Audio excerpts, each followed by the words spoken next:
power. Now, forget about the guardians of the peace. Webcam, microphone. And another act of war.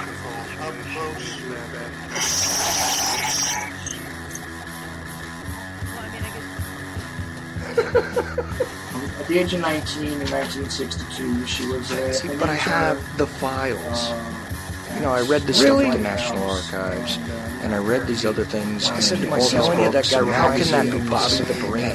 You know, days and the final slap of choice, I don't know when that was, internet, professional wrestlers, and not Jesse Ventura style. It doesn't matter where the cartoon comes from as long as it's real. It doesn't, it's hard to get real information.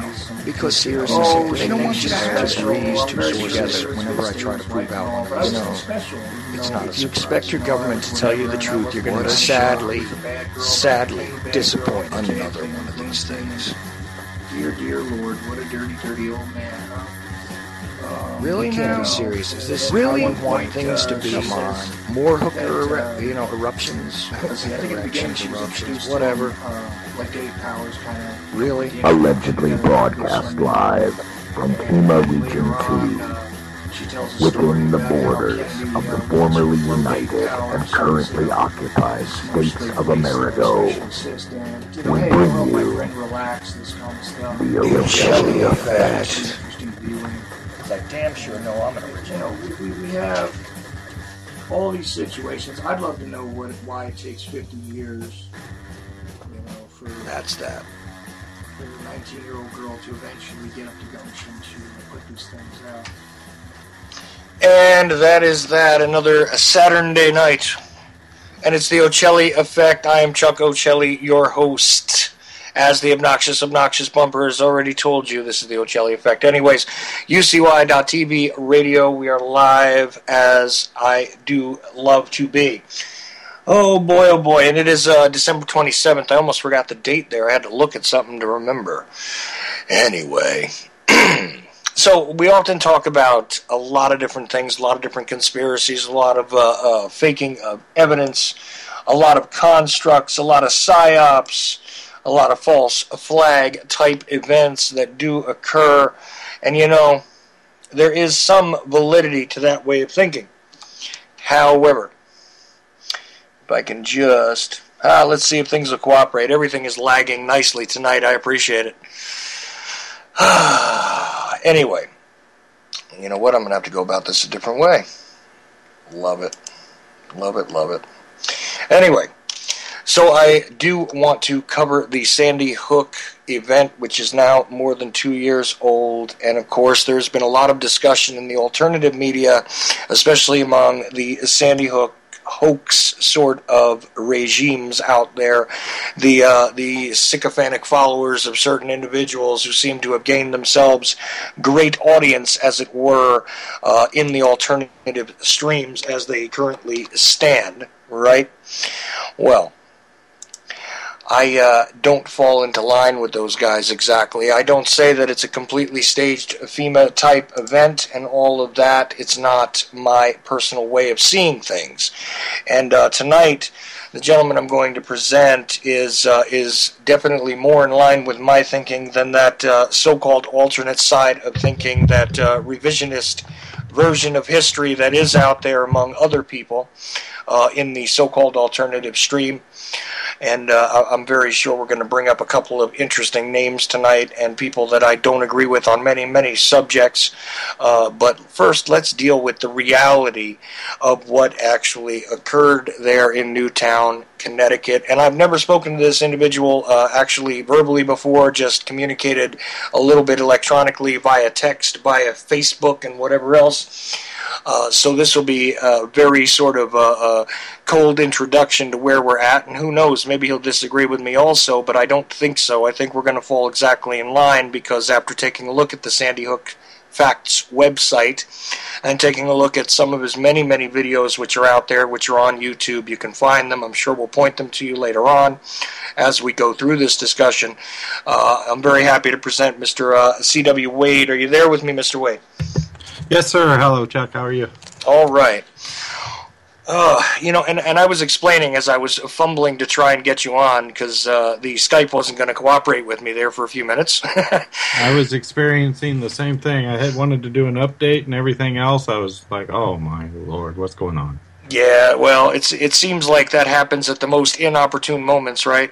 Especially when we're going to get something that more resembles the truth. And I say this all the time, although I don't buy the mainstream media's charades as they're being presented and stacked upon one another, I also say that we, among those of us who are citizen journalists who are seeking to find alternate explanations, who are seeking to find the revisionist truth behind the history that we're often lied to about, I say all the time that we've also got to keep our own house in order regarding this. And in alternative media, and I hold up air quotes when I say this, there is this ridiculous trend out there regarding the now 2 years past situation that occurred in Newtown, Connecticut. And and I see you as a very interesting character out there because you're kind of standing against a really weird and I want to get into that. And first of all, let's talk about what it is that motivates to get involved with presenting the truth as opposed to this so-called alternative truth that's been offered out there regarding Sandy Hook. Well, like you said, to figure out what happened with almost anything, you got to really dig, and especially with Sandy Hook, we had the basic gist of what happened, but by the time the final report come out, there had been so many different theories pushed out. You really didn't know what was up and what was down, and there's some pretty good production out there that really make you scratch your head. And so I really was looking forward to the final report to dig into it and try to figure out what happened. And like you said, you cannot go with what the mainstream media presents. I mean, that's your first step. It can't be your last step if you're really interested in something, because they're not going to get it right. Well, right. And regarding the truth, I mean, a lot of very strange presentations were made, right away regarding this and telling us, we're being deceived. And I often, as I've said many, many times, am really quick to jump on the bandwagon of somebody who is saying that, the larger corporate medias, the alphabet soup that's out there, is really a giant deception machine. So when someone does say something to the contrary of what's being put out, in the general public's mind, I do want to leap on board with them. However, when it came down to this, I saw not only strangeness in the mainstream media's presentations, but I saw stuff that was easily recognizable as fraud in the alternative media. And I'll give you a quick example. Some of the first things that surfaced regarding Sandy Hook were these video presentations, okay? And I'm not even going to name names here because there was a wide array of individuals that actually presented this stuff. And, again, I'm not a film expert. I'm not a photo expert. I have never claimed to be. However, I've spent a lot of years studying films and footage of films, for historical reasons. A lot of it having to do with the JFK assassination, and this is one of those points in which I say that the mainstream media has done nothing but prevaricate and lie to the American public about, and it's provable. But here's the problem, is when I started to see these alternate presentations, I was seeing inconsistencies in the alternate explanations. People explaining that actions were being repeated, although I could clearly see that video footage had been looped together. Stuff like this, and it seemed really, really odd. Exactly right. And with this in particular, there is a lot of fraud that goes on the side of the people putting out the alternative theories. But I've also come to realize that if you want to make a little bit of extra cash on YouTube or be popular on YouTube, you need to, the bodies will still be lying in the street bleeding, and they got hoax videos out right now. That's how quick they are with these things. And if you want to be popular, then you put out hoax stuff. And there's several channels that review every news article, and they start yelling hoax right away. And that's the way that there's a subculture that goes on within YouTube, where if you don't go along with hoax, you are in the minority when you're in, we'll call the YouTube type world. You are definitely in the minority. You are even considered government shills and all kinds of things. So you really got to go against the stream to try to dig, to try to find any truth out there. Well, right. And but what is it that attracted you to this particular subject? I mean, personally. It was, I think, the hoax videos. Really, I mean, when the shooting happened, you're overwhelmed at the magnitude of that.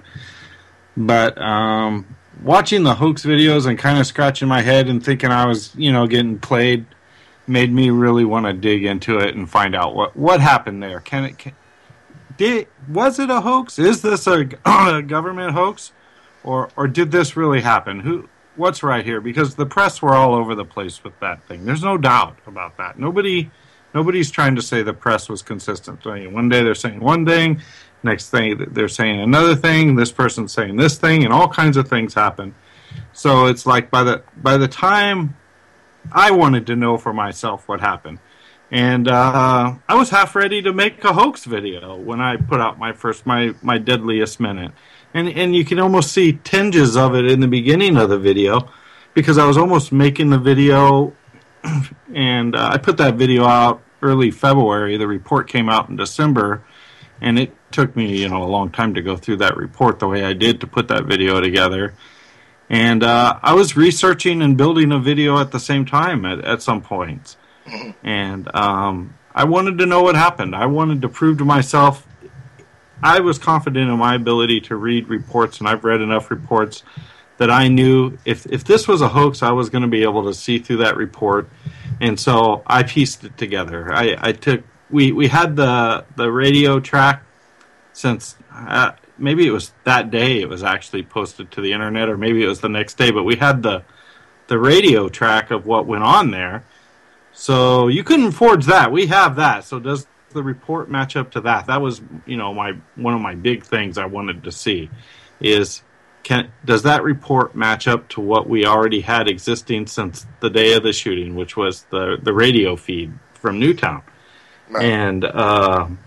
And so I did that, and I pieced it all together, and it was pretty meticulous, and that's what got me into it. I think the hoax video is really maybe I'm kind of a conspiracy buff too, but even if a lot of times I wind up falling perhaps on the side of this really wasn't a conspiracy, the conspiracy still attracts me. It's the light out there that attracts me, probably like a lot of other people, and so that's what attracted me to Sandy Hook. It was a big, is this a conspiracy or isn't it?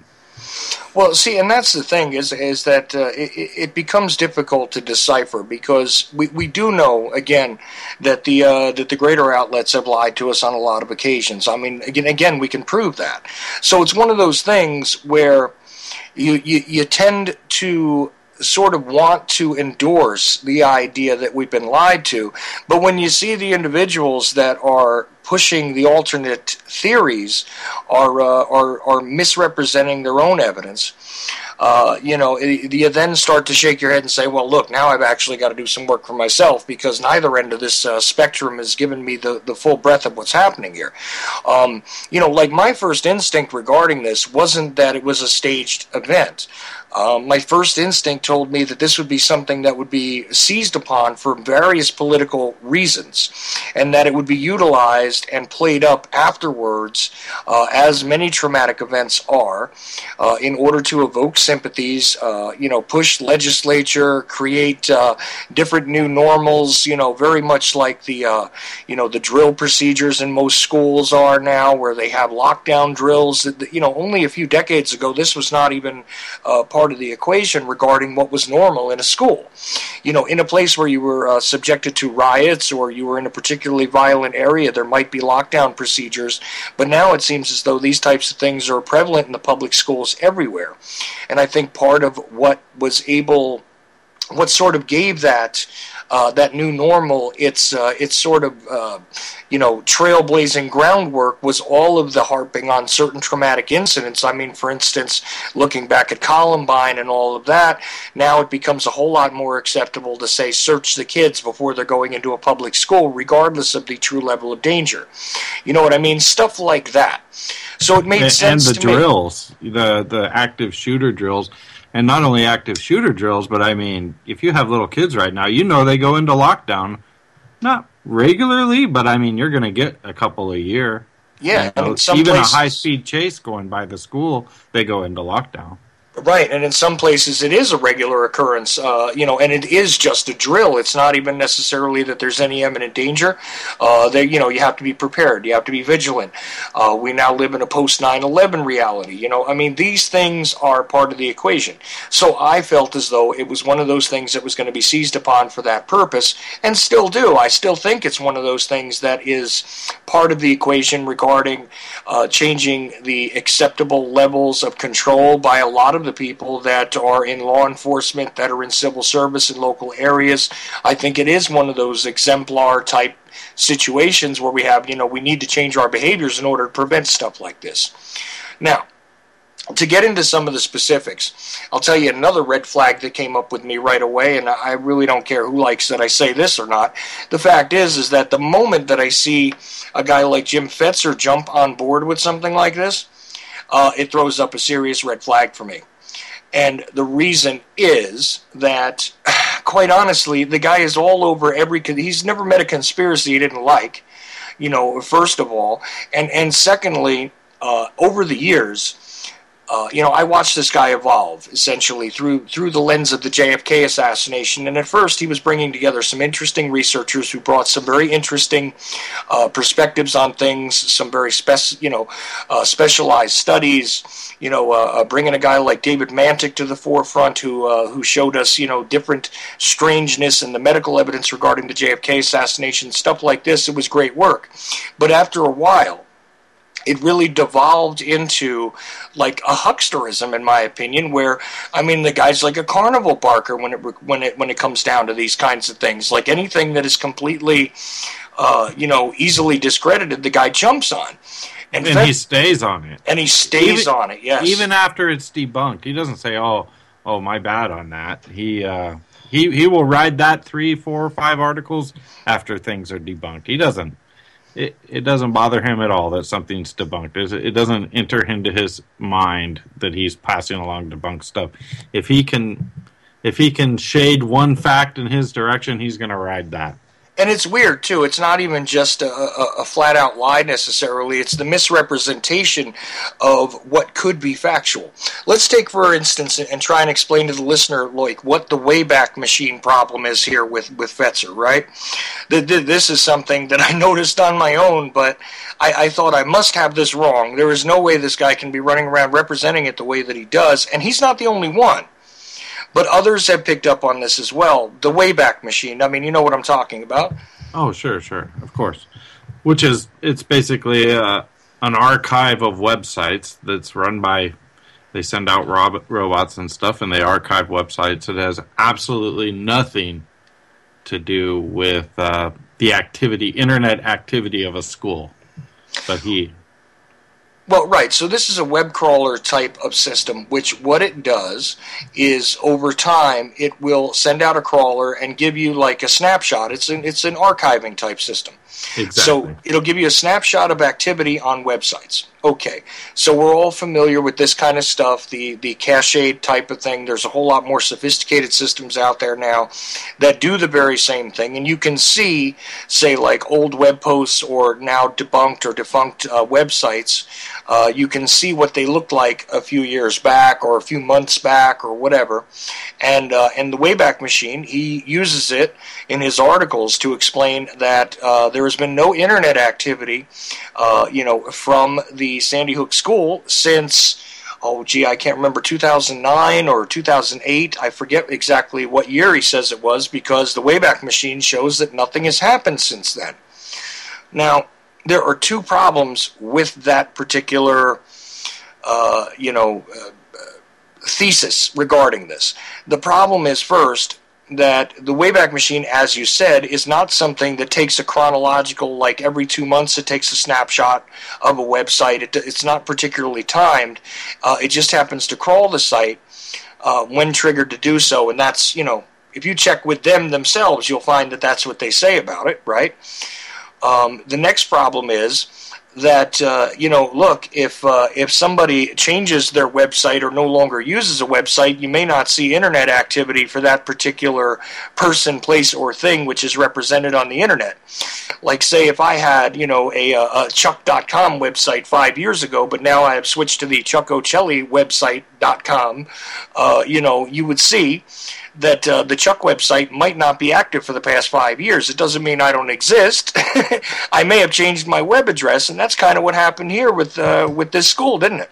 Right. The school, at least 3 times they've changed, and he goes back to the farthest one, and he doesn't follow along with the updates. But I don't think he's interested in any type of factual analysis of that. It's just something he can say. I don't think he even believes it. I don't know how he could think that, because it's an archive. But they had /SHS, and they had /squiggly line SH, and then I forget what it is right now, like Newtown or whatever it is right now. And they've changed their website a number of times. Oh, they went to School Desk now, and so he doesn't track that they've changed that website. And actually, going back, if you go into that archive of those websites and look at all the different newsletters and photo albums, you can absolutely prove using his own stuff that school is in operation, because they put out weekly newsletters. They put out their minutes of their PTA meeting. And I have all these things on my blog, links to these things. And they put out albums of little events they have, Veterans Day Parade and, the stuff kids do. And all that stuff is there archived. And it's still available right now. And you can absolutely take his links, look into those websites, and see, hey, this school is, of course, operating. Right, so if you actually take a look at his links alone, where he tells you this is what it shows you, if you only read his text, it sounds really believable. And this has been the problem with a lot of these guys. If you only look at their so-called evidence and how they represent it, it seems really plausible, doesn't it? Exactly. They do it. They do a good job at presenting what they want to present to get there's I call them the sheep on the other side of the fence. They think they're not sheep, but they're just sheep in a different flock. And they don't do any more research than the sheep on the watching CNN. So they're just different sheep, and those people follow right along with Fetzer as if he's gospel. Yeah, and I mean, just in full disclosure, I was actually a guest on one of his radio shows, and what prompted that one day is an email exchange back and forth between the two of us, where I flatly asked him, and this had nothing to do with Sandy Hook because it hadn't happened yet. I said to him, do you just misrepresent the truth purposely, or is your work just this bad? Because that's all I see is misrepresentation of the method, misrepresentation of the evidence. And right. We're talking about the JFK case now. And I literally said this, and, I probably have the email saved somewhere. I don't generally publicize my emails. I did a lot of work on JFK, too, I mean, Columbine, JFK, I've been to Dallas. I looked, you can't look out the 6th floor window, the exact window, but the window right next to it, I've looked out that. Yeah, I'm the same as you, I think. These are things that grab us, Well, right. And but there, of course, you can see when you go into the 6th floor museum that document, which is, of course, the Oswald did it side of it. And I find it remarkable how many people, again, in the alternative media immediately sort of seize upon the idea that this was nothing more than a drill. So let's get into a couple other things. We could probably spend the whole show talking about the stuff that he's put out, but let's move along just a little bit, okay? Exactly. And I don't follow him probably as closely as some people because I just look to see his drivel. It's the same thing. He still talks about the sign-in sign and these type of things. Even the really dedicated hoaxer people know that he is debunked, but they like him because as long as they're pushing something, they don't care if it's truth or not truth. They have no interest in the truth. And at least once a month, if not a couple of times a month, somebody pushes a Sophia Smallstorm video at me too. You know, she's as debunked as they come. You know, but they still should. They like her presentation, but her entire video has been proven to be completely false from beginning to end. You know, let's talk about a couple of the assertions that have been made, and just I'm just going to kind of throw them at you. And again, we didn't rehearse this, plan this, or script this in any way, but I just want to throw them at you because it seems to me as though you've gone over this back and forth, and I'm just wondering what you have to say about these particular things. Okay, you know, first of all, there is the idea that that the same children that are pictured at Sandy Hook are also pictured at the Super Bowl. You've heard this claim? Aged. In order to make the claim, they aged the kids, 6 or 7 years, because some of them are obviously 12 and 13 years old singing at the Super Bowl or however old they are. And so they say this would be the kid if he's 6 years older, is how they make the leap. Well, right, and this comes from the supposition that the kids that you see in the photographs are also dressed in outdated clothing. It now makes sense because they're using their old pictures, right, in order to give you these fraudulent victims. Well, they'll take a brunette girl and they'll compare it with a blonde girl, and I don't even see it. You know, it's almost random the way they will compare people as far as I'm concerned. I've seen so many of their comparisons that to me it's almost like they throw an image into Google image search and anything close, this becomes this person, you know. Yeah, well, remote similarities. I mean, look, if you stare at them long enough, that's what you'll start to see. If you want to convince yourself, that two small-framed white girls look the same, you can probably do it if you stare at two of them long enough. Right. You take two little blonde girls and stick them side by side. You know, oh, look, the cheekbones, they're the same. There she is. You can't falsify that. Oh, right. And, and the thing is, the only thing they can't seem to accomplish is, like, cross-race identification. That's about it. But that would be too bizarre for anybody to follow, I figure. So, you can't exactly change the race of a kid. But they give it a try. Maybe. Now, these videos that I saw, and I've seen this on more than one of these presentations, where they're explaining that they're showing you repetitive actions. Okay?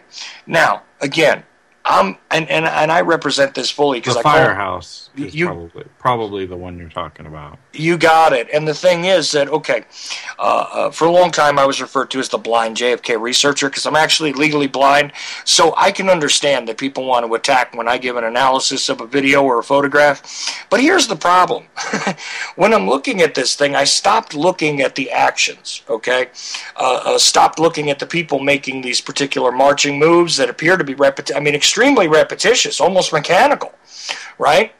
Well, I can talk to you about what was going on there. Well, I don't know how you're going to lead up to, but I've talked to people who were there, and I can give you at least a hearsay version of what was going on, and then I can talk about how they looped that video and they give the appearance of what they're doing.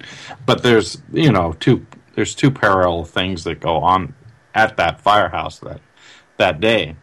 Well, right, and I want to get to both of them because the only thing that I could notice, because I never actually spoke to any of the participants in that video that I know of, okay?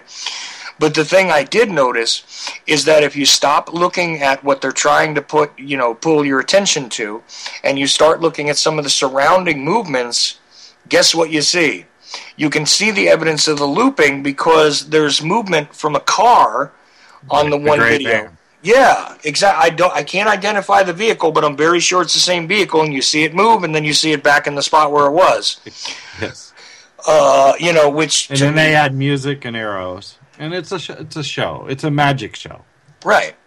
It really is, don't watch my right hand go into my pocket. Look at my left hand, because after I pull the thing out of my pocket in my right hand, it'll suddenly appear there. It really is that. No, that's exactly what it is. It's a skilled thing that some of these people do. It almost makes you wonder who, especially some of them are so well produced that you wonder, gosh, who is behind these things? Is this really some guy in his basement, or is this guy really got it together? I mean, you look at my stuff, it's junk, compared to what some of these people put out with Flash, and it's like, who is behind this? That it makes you wonder, but I don't know who's behind it. But I can tell you at the firehouse that day, if you try and put yourself in the situation where there's a firehouse with many rooms and people are moving in and out and they're going and they're looking here and they're looking there and is my kid here? And okay, well, let's go in this room and let's see here and then go back to the main building where they're making their announcements and the main people are putting out stuff, and then you walk back out and you go into this room and these people are basically, in a high stress situation. Right. And many of them are, in fact, looking for their children and going into different rooms. And so you can take what would be a very natural scene, which is a central building with many rooms, with people in rooms, and people looking or just randomly moving around out of nervous energy. One of them told me, I'd sit in this room and nothing would be going on, or they'd be talking. I have to get out of there. I have to move. So I'd go over here. And that's what's going on there. So there is some movement around.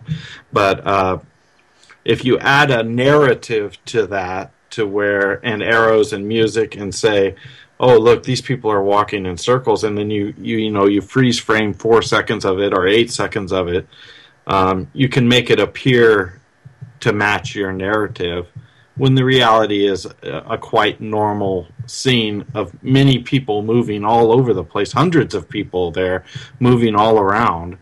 To me, it looked like a perfect... And that particular scene is one of the things that caught me, that said, all right, I'm getting to the bottom of this, because you guys are yanking my chain right now. Well, see, that was the thing, is that coupled with one other claim that was... Because to be honest with you, I mean, I've just pretty much dismissed it. I thought it would just go away, this Sandy Hook hoax deal. But it hasn't. The other weird claim was, kids, the staff are wearing lanyards. This is not natural or normal, and I'm hitting my head. Look, I have, all right, again, full disclosure, I mean, I've got a 15-year-old, I've got a 12-year-old, right? I've also got a newborn. So I've got kids of varying ages. Now, here's what I do know. During the time from when my daughter entered, public schools at the age of 5, at that time, lanyards were not exactly a popular thing for staff. I'm aware of that. But over the years, I have seen that in many school districts, lanyards are actually a very convenient way to have ID, because there's been additional staff added to a lot of schools for varying reasons. Every employer. And a lot of those are parents coming from their jobs and stuff. Yeah, every employer uses those things practically. Well, that was my next point, is that, but let's stick with the school for a minute. But in schools, this is very commonplace. This is not unusual at all. Then they're saying, well, people that are supposedly arriving from work are arriving, from work in these different types of clothing. Well, people work at different jobs, work at different times of day, so their type of clothing is evidence of nothing. But secondly, they have lanyards on. Well, not all of them have lanyards, number one. Number two, again, a lot of employers, including hospitals, you'll see many, like healthcare workers now, which is one of the largest industries in the country. Almost all of them, from nursing homes to hospitals to doctors' offices, you'll see people wearing lanyards with their ID or passcode cards or whatever else hooked to them. So how is this anything other than a commonplace item? It wouldn't even call my attention to it if I was doing the analysis raw. And what does it mean anyway? Well, it doesn't have a meaning. You can't say, oh, look, they're wearing a lanyard, therefore the shooting did not happen. Well, you see, the inference that they were trying to make, it appeared to me, was that that all of these people are working on the same project or have all been issued lanyards by the same people. Here's your problem. If you look See that some of them have strips on them, some of them are clearly ID badges, and some of them are other things that aren't readily identifiable. You don't see a uniformity in the lanyards, as if to say that everybody who was arriving on the scene, everybody who was at the school, was issued the same lanyard at the same time. It's not as though this was a mass of them taken out of a box to identify people acting in concert. And it even goes worse than that, because what they'll do also is they'll take a picture several days later, and they did institute an ID card system there several days later, and I forget the name of the system, but we've had a researcher that's looked into that, and so they'll take a picture that is several days later and say, hey, this happened during the shooting, when they don't know. They're just looking at pictures through Google. Right. And you don't know if this picture is in downtown Newtown, or if this picture is right at the firehouse, or when this picture was taken. You don't have an actual context. You don't have a basis in a lot of cases for what they're presenting. They've just added that they've taken a photograph and they've added a narrative to it, and then that narrative will become their gospel that they follow along with. And it doesn't have anything to do with research. Well, right. I mean, there was even, and here was one of the things that sort of, caught my attention and started to make me think that maybe the hoaxers had a point, was the idea about what was going on in the local newspaper, okay? The Bee there. There was this idea that the same person who was supposed to have been a victim had been interviewed, and there was an incongruity to the story. I'm sure you've looked at that claim as well, right? Oh, sure, of course. Many times, yeah. I know exactly what you're talking about. You're talking about when the Bee printed a statement that was supposedly from Don Hochsprung, and then they later retracted that statement. Well, and right. So that happened. So these are the inconsistencies that happened within the press. You had Lieutenant Vance say he was in the hallway, he was in the room. Of course, I don't even think he'd been to the school when he said that.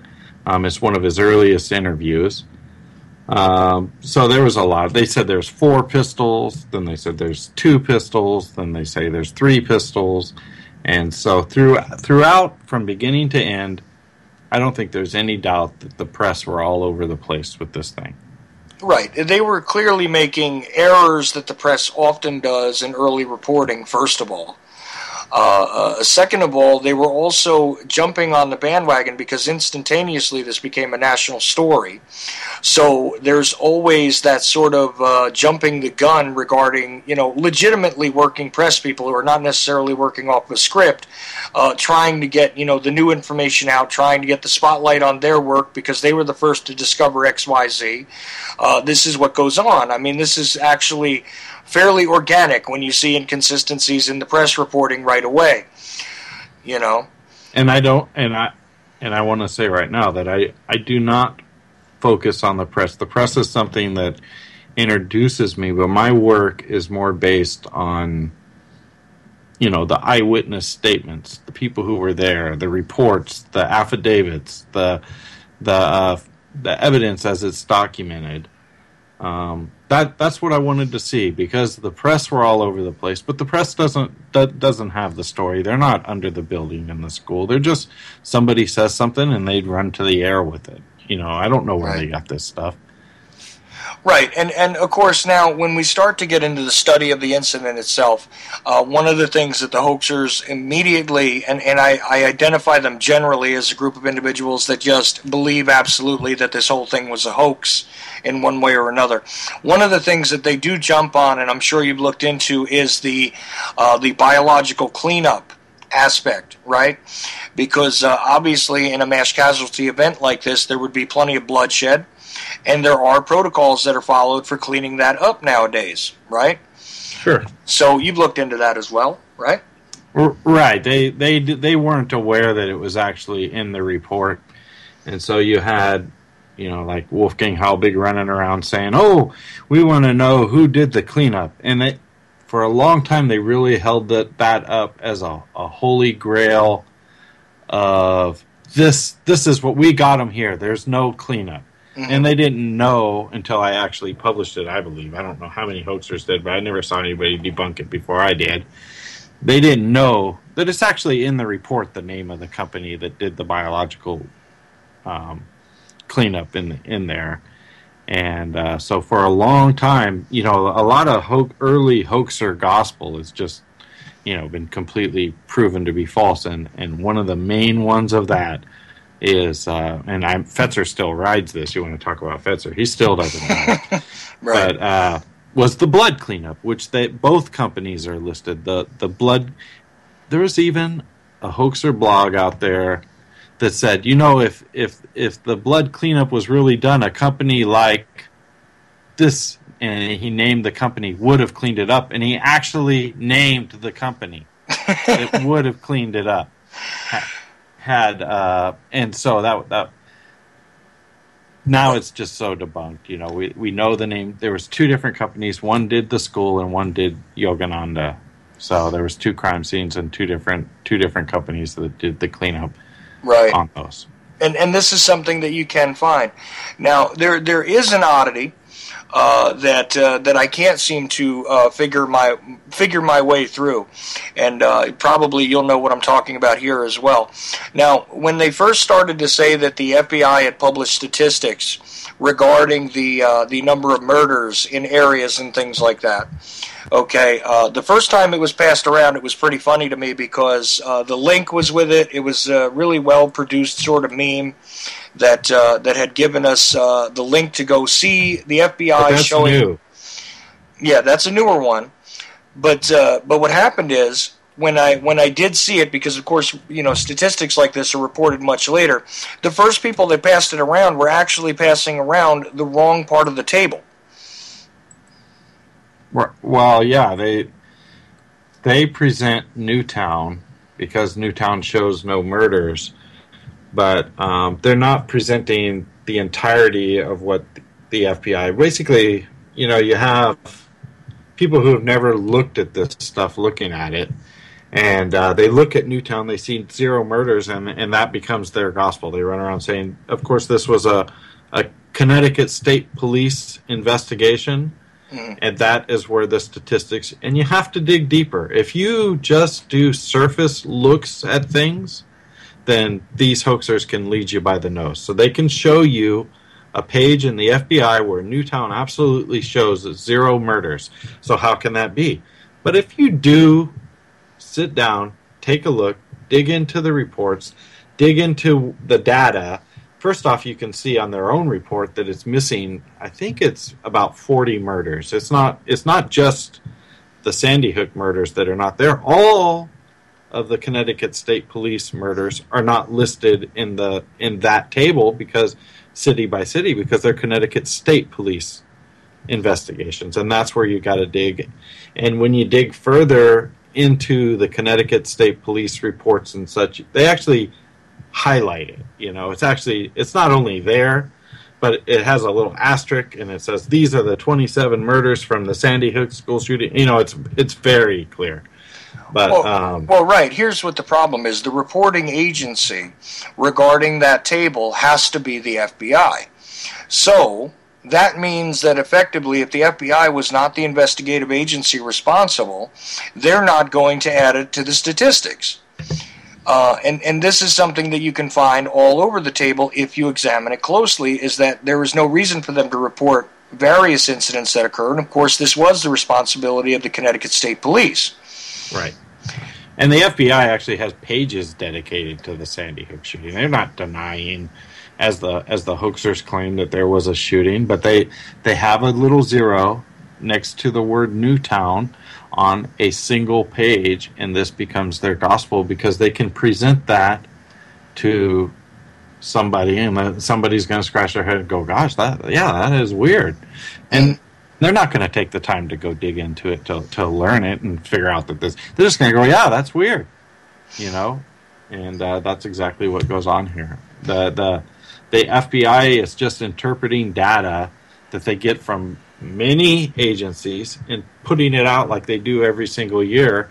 They're not focused on what the random hoaxer is going to think. They're just putting out stats like they do all the time. Every year these, they run about a year behind, but every year they put out these stats. Right, and the comprehensive nature of those stats, you have to read very carefully to understand exactly how comprehensive they are. They don't necessarily represent every single incident as reported in every single precinct in every single part of the country. Exactly. So this is the problem from that table. But as you said, if you check with the FBI statistics, you'll find that they most certainly did register these murders as an occurrence, but they're not registered, to that particular table which people passed around. And even I was kind of taken aback by the fact that there were 0 murders represented there during that year. Right. Yeah, it makes you scratch your head. It does make you scratch your head. It makes me want to call them up and say, do you know what I have to put up with because you guys didn't put the murders next to Newtown? Now we have to listen to this, but I'm actually, because you brought it up, I pulled it up and I'm reading it. This, one asterisk says includes the 27 victims, and the other asterisk, they have another table that doesn't include the victims. Right. And, you got to dig deeper. If you just go surface, then whether it's CNN or the hoaxer on YouTube, they're going to lead you by the nose. If you want to be a sheep, fine. Maybe you don't care. You got to admit, Chuck, most people don't care at all. They're not going to listen to a hoaxer. They're not going to listen to us. And, it's just going to pass through their ear, one ear, go out, and they're going to go about their day. Maybe they'll give it a nod. But the people who are interested, whether you fall on one side or the other, if you do have an honest interest, then you got to turn the page. You can't just look at page 1. When big international agencies put out big reports, you got to look past the first page. You got to do an in-depth study and try and understand what you're looking at. If you just grab one fact, which hoaxers love to do this, they love to grab one fact, and another one is the DNA on the rifle. So they find a spot where there isn't DNA, Adam Lanza's DNA on the rifle, and they say, look, there's no DNA on the rifle, but they're not looking where there is his DNA. It's on the shoulder stock, but they're looking at, say, the ejector or whatever, and saying, "Oh, there's no DNA there." Well, so let's jump into a couple other things here, because this does bring up Adam Lanza, and and that whole. Wow, it's an amalgamation of interesting observations here, where they try to tell you that either the kid didn't exist, or it's actually an amalgamation of his brother and some fictitious individual being put together and created as a fictitious patsy. I'm sure you have something to say about this, and then I'm going to get to a couple of questions from chat and from Skype text that I've gotten as well, if you don't mind. Okay. When they say he doesn't exist, they're just ignoring, they even have the birth records, documents. I've presented his actual death certificate that's from the state. I don't think there's any doubt, but when they say that, they ignore like Nancy Lanza and Peter Lanza's divorce, where he is specific. Both of the children are named as you would expect in a divorce, several years before the shooting, and they're both there, or their birth announcements and these type of things. So they just ignore the evidence. Then the whole child advocate report came out. They're very detailed as they go through Adam Lanza's schooling and the various things that went on with this kid as he was brought up through the system in Connecticut. So he's a very well documented guy. What happens is, the last couple of years he seems to have, he hold himself up in his little dark rooms. But as he's going through schoolings, you can see teachers, especially in that child advocate report, they know him very well. Oh my God, I got Adam Lanza coming to my class. They know he's a, very special needs kid. And they reacted to him, and all that stuff is documented. All right, and that leads a serious paper trail on this person, which would be contemporaneous with a whole lot of events that occurred long before this tragic day. So, there's plenty of stuff there. And this is also one of the things I think that it has been somewhat underused at this point. But I think at first, one of the things they always seem to push in these mass casualty events that do occur is the idea that mental health is a main issue. Hey, maybe we should drug our kids more, which I'm absolutely against. I think that, psychology and psychiatry are way out of control and have become devious industries in this country. But my opinion aside, I think it's one of those things which is meant to press the fear button with a lot of people, get you to worry about whether your neighbors are stable. I do distinctly remember when I was younger, the guy who went into the McDonald's because he decided to go hunting for humans. Right, exactly. And this was definitely part of the fear porn back then. Right. And you know what I'm talking about. I mean, this is just meant to push the idea that you need to be very aware of those who might be a little unstable, even though the most unstable of individuals generally are not violent on a serious level. So, but that's not to say that there's not a possibility or danger out there. I mean, look, the world's a dangerous place, brother. Right. There's several dynamics at play. First, you have politicians, and they're almost sitting around waiting for something to happen. Then the second something happens, they're going to jump on it. You don't think Dianne Feinstein isn't waiting for the next shooting so that she can push her agenda? And then you have victims. And some of these victims, not all of them, by the way, but especially when you have 27 families, you're going to get a small percentage of these victims. And maybe they're suddenly not going to like guns so much because their son was just slaughtered. Right. So they're gonna push their agenda, and so these dynamics do occur after the shooting. I don't think anybody doubts that there are anti-gun people and these type of people that use these events to push their pre-existing agenda, which, by the way, the hoaxers also do, because their pre-existing agenda is hoax. But everybody jumps on the bandwagon on one side of the train or the other, and they push their agenda with it. So, and then I think there's the third dynamic of the parents and the families who suddenly become interested in preventing it in their mind, and it's not all of them. There's actually out of the 27 families, you hear from maybe 8 of the families. The rest of these people are still, sitting. Who knows what they're doing? I'm sure they're deeply in mourning. You don't hear from them. They definitely don't want the hoaxers coming after them, and they're holed up somewhere. And but there's some of them that are out there, and it happened after Dunblane, and it happened in Australia, and I can't think of the name of that shooting. And it does happen to where gun control agenda gets pushed.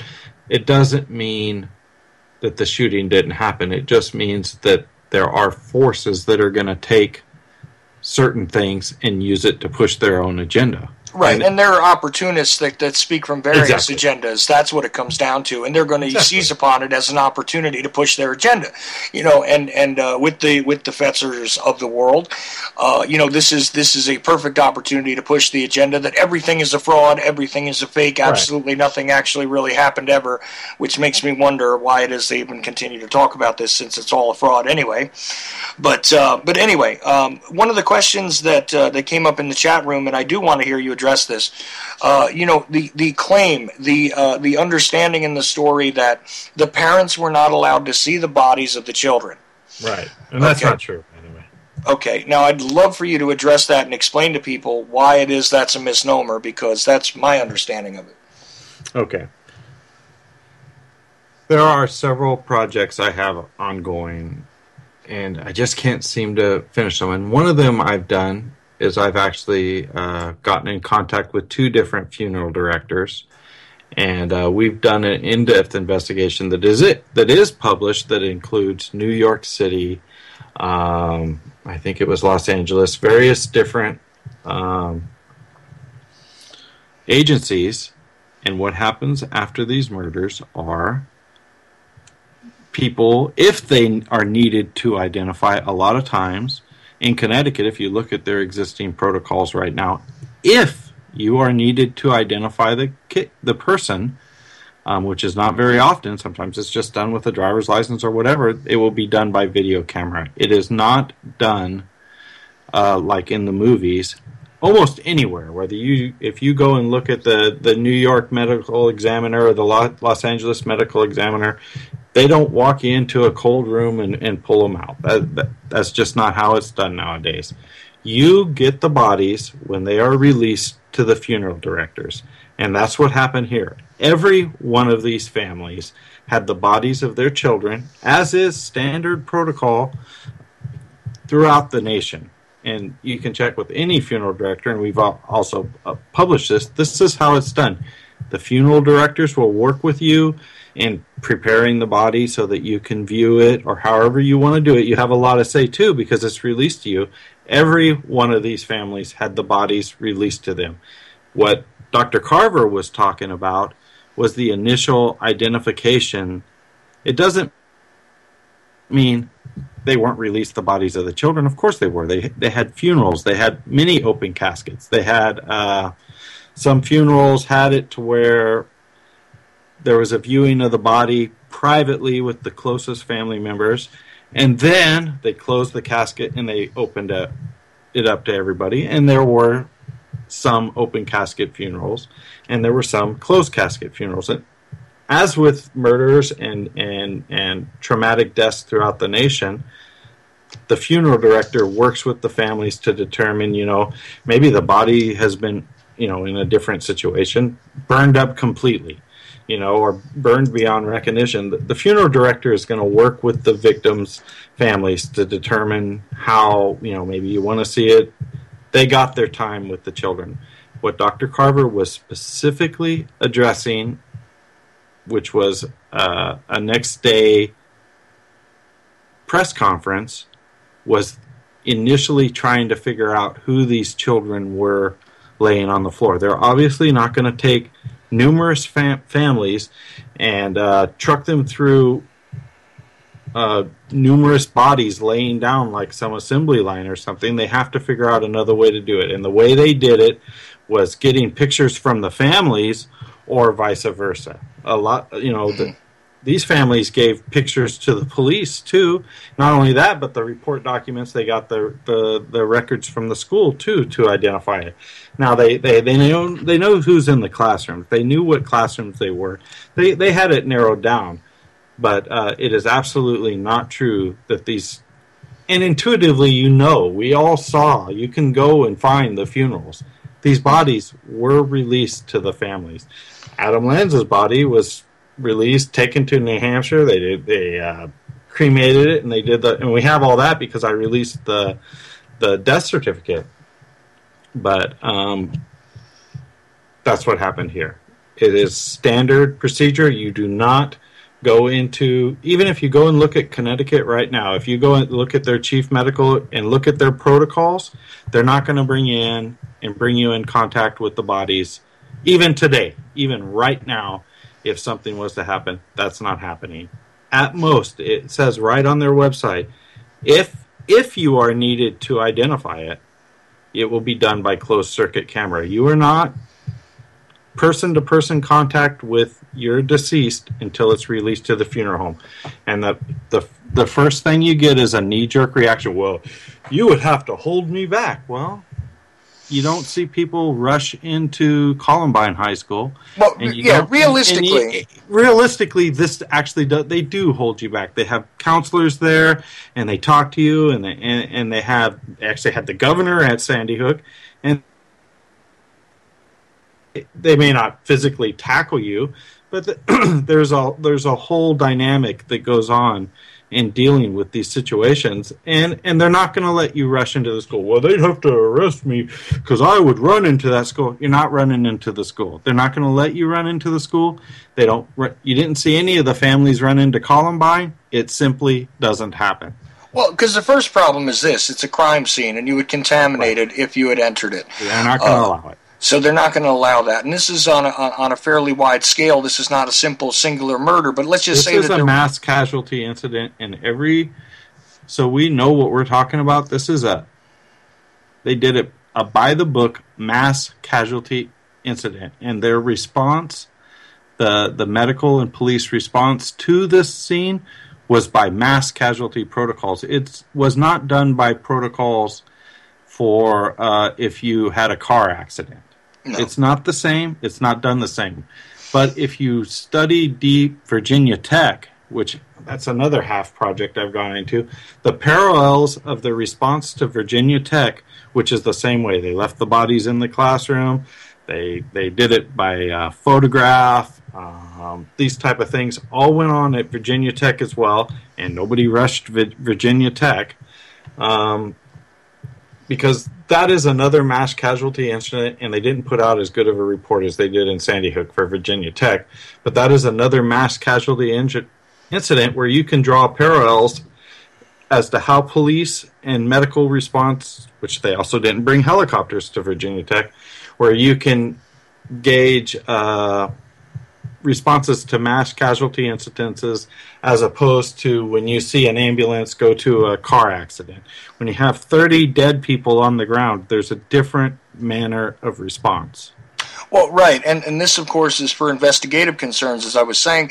The thing is, okay, even if you have a singular murder, they don't release the body immediately to the family, regardless of who has identified them or how easily they are identifiable, if they were a completely known person or not. It's really irrelevant. The bottom line is that they're not released to you because, autopsies have to be done, collection of data from the scene. Of course, this is improved over time. Forensics have changed quite a bit, but quite a few things have to be determined long before the body is ever released, and then you select an agent to do this because you don't just go and pick up a body and throw it in your trunk and take it on home. Exactly right. No, you got it exactly right. You have to actually, and I've actually had to do this, where you actually have to get someone who is licensed to handle a funeral director, or those services. That's what you use. Right, a funeral director, somebody who runs a crematorium, someone who... There's various individuals, but they're all basically licensed under the same types of system. And they do vary a bit state to state, but the idea is you send a representative to collect the remains, as it were. And that stands for even if you have somebody die in a hospital, you don't just go and pick them up yourselves. You don't get to... Right, exactly. Throw them in the back of your pickup. No, that's not how it's done, and that's what happened here. Now they ride Dr. Carver's statement because he said, "No, we do the pictures, and I have very good photographers," and they twist that to mean that these parents never got to see their children. Of course, they got to see their children. Some parents actually described what went on when they saw the children, and. They have the children's clothes in a box, and you can go interview to interview, and some of them have spoken out as to what it was like. But every single family, of course, was released their child. Right. Every one of them. Now let's move along to another area that is that's I'm not sure if this is still popular, but I do know that it was definitely something that was part of the very early presentations. What about the and this comes from Jimmy. Let's see. Who were the two individuals arrested on the hillside behind the school the day of the shooting? I believe they are the two reporters mentioned in the report. But here's the thing. I don't know that. But the report does discuss... The first thing you got to know is that what the hoaxers have done is they've taken the early morning transmissions of the detaining of Chris Manfredonia on the north side of the school, and they take that audio and they attach it to the police running across, which happened around 1 o'clock. You can even see, if you watch the video, that the shed door has already been broken off, and we know that the SWAT team was doing that around noon or so. And they take that audio of a chase, of a detaining of a parent early in the morning, and they fix it to when the police are running up and checking up these two reporters that are coming through the forest. They're trying to get pictures, and they run up and they talk to them and they shoo them away. And that's pretty much how the incident is described in the report. But they don't give the names, and I don't know exactly who they are because they don't say who it is. But they do describe, and I've pieced it together, a scene where the two parents, and where the two reporters are coming through the forest, and they went and got them, but it doesn't say exactly what time that happened. But looking at the scene itself, you can guess it's probably around 12 or 1 or 2 o'clock. But they love to put the audio that's going on, early morning, in the earliest minutes of the response to that, and it tricks a lot of people. But that audio does not go with that video. Those reporters that you see coming down, it's happening at about 1 o'clock. So, or whoever it is, it almost doesn't matter who they are. We're talking about, 6 hours after the shooting, that specific thing that they're talking about. Because the way it's being represented is that individuals were being arrested who were in proximity to the place that were in camouflage, that were around the building somehow, and may have actually been the real shooters. Numerous people were detained, especially in the morning. The report talks about numerous people. As you can expect, cars are being stopped. You can almost expect that this is going to happen at a crime scene. A lot of people were detained. So but that scene that they're talking about, that was filmed by the WABC helicopter that flew from New York and filmed that around noon, is it's almost not relevant. Who really cares who they are? Because it's just two reporters probably, or whoever was coming over at 1 or 2 o'clock in the afternoon. They're sneaking through the forest, and the police ran out to greet them, and they shoot them away. You're not coming into their scene. They stopped it. Right. Well, the feedback coming from the chat room is that the helicopter footage shows somebody being put into the back of a squad car who says, "I didn't kill anybody," and that it was less than 2 hours into the event. That's what they're saying. I think here's what you're going to get when you, and I've done a number of these interviews, is they're going to pull out they're probably confusing the interview with Roy Lowe, actually, with that helicopter. And this is what you're going to get. I get the questions. Oh, well, where's the tissue? Nobody had any tissue. Where's this? Where's that? And you can come up with 1,000 different questions you can hit at me. And I personally think that whoever you're talking to right there is very confused, because I think they are mixing the video of those two reporters, or whoever they were, at about 2 o'clock with the interview of Roy Lowe, and him saying, "Oh, that guy's right over there. They put him in the car. He's sitting right over there in the car right now." And I don't think he has it right. I think his premise is incorrect. Okay. I was just curious about that, because that is one of the things that comes up, is that there were individuals detained that were probably the real shooters, and of course they bring up the idea about the gun being left in the car, or one of the rifles being left in the car at the time.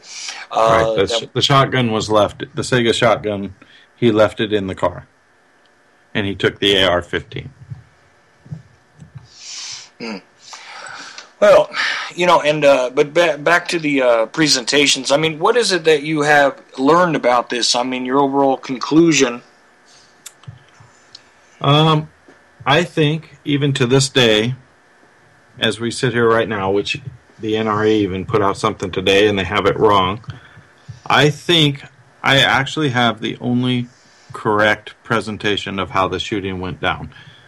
I think they have the majority of the press to this day have the classroom sequence wrong. I think they have the way that the shooting went down wrong.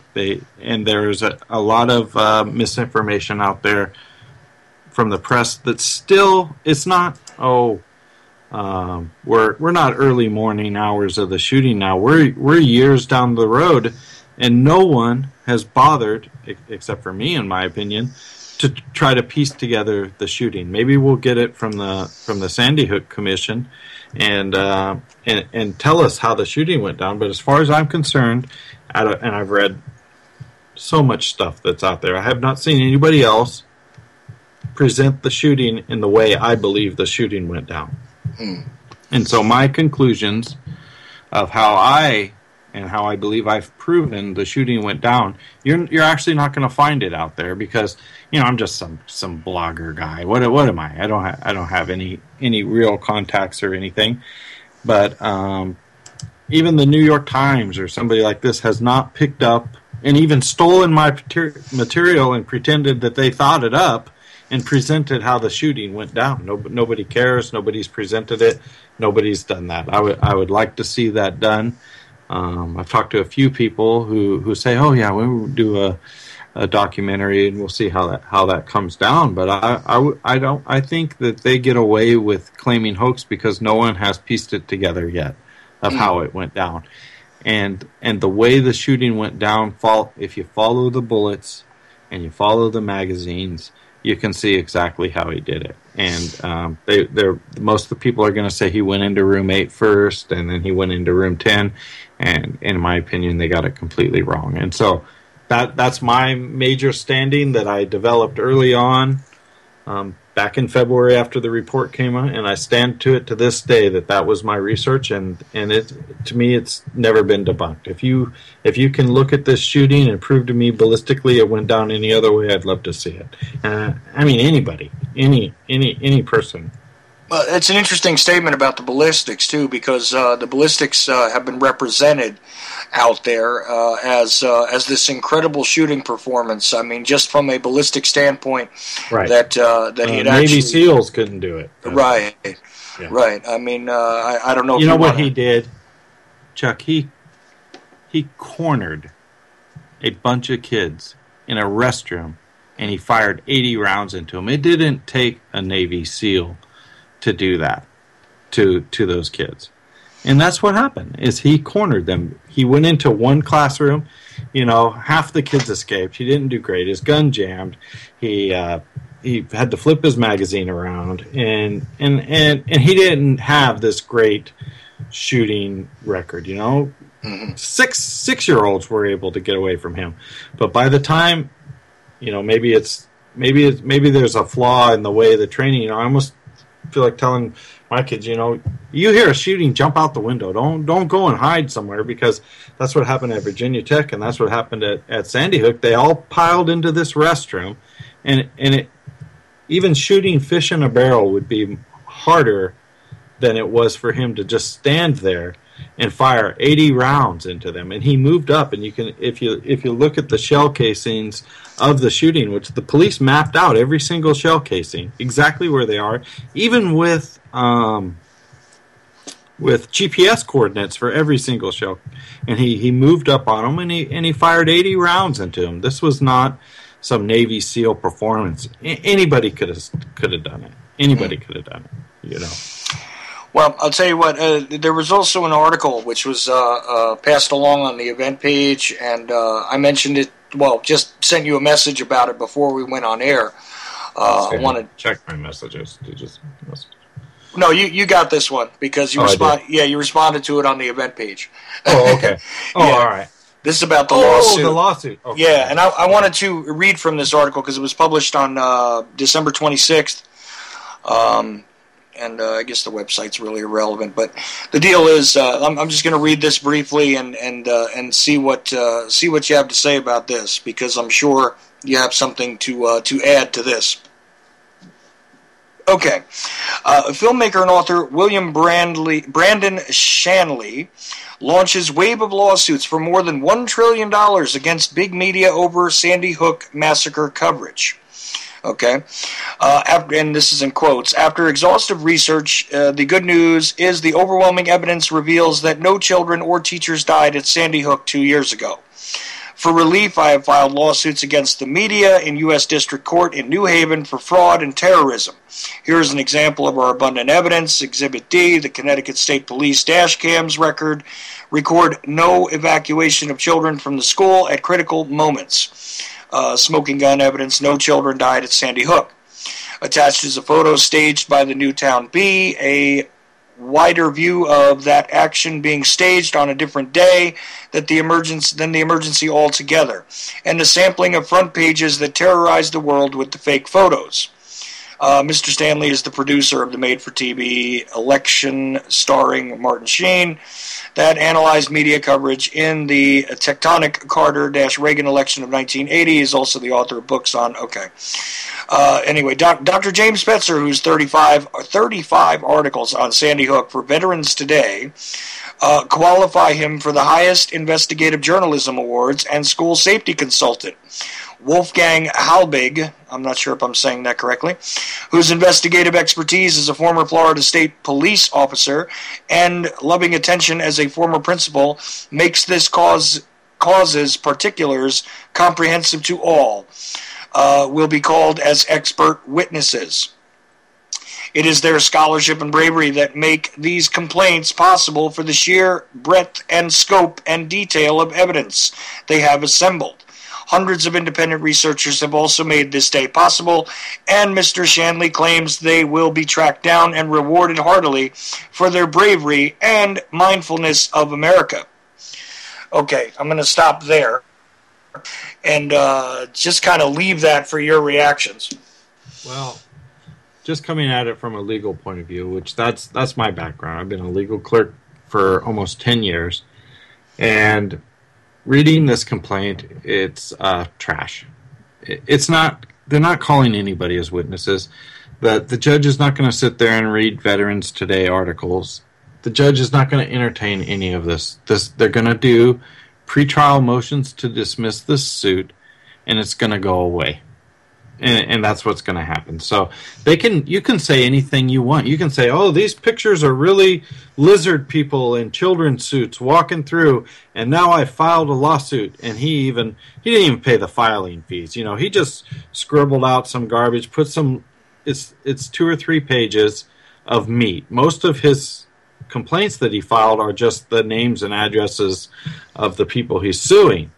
Mm-hmm. But the actual meat of the complaint itself is just a page with some links to Fetzer articles, and he filed this with the court, and then he filed a fee waiver. That way, he doesn't even have to pay the filing fees. So you could literally, as long as you follow form and format rules, download some template, and you could sue anybody following that manner.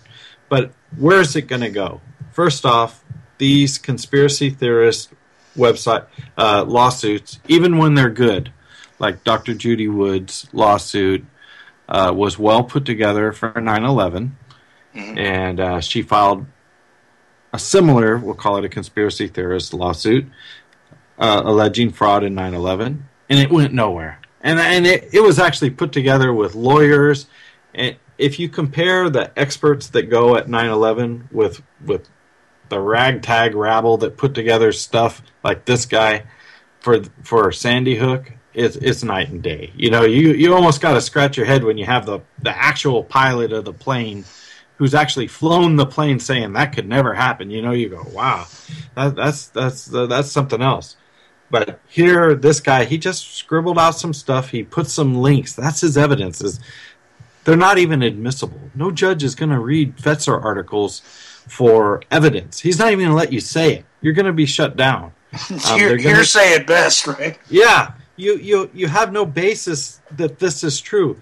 And just like they shut down Judy Wood's lawsuit where they say, just because you have went through publicly available information and ascertained something doesn't mean that you can speak to the factual basis of that issue.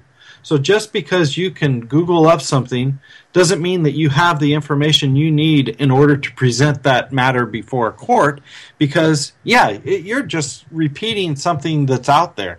Anybody can do that. I could literally say that all those children were lizards in lizard suits and in children's suits running around. It doesn't make it true. And then I could Google up a Fetzer article probably that could prove that.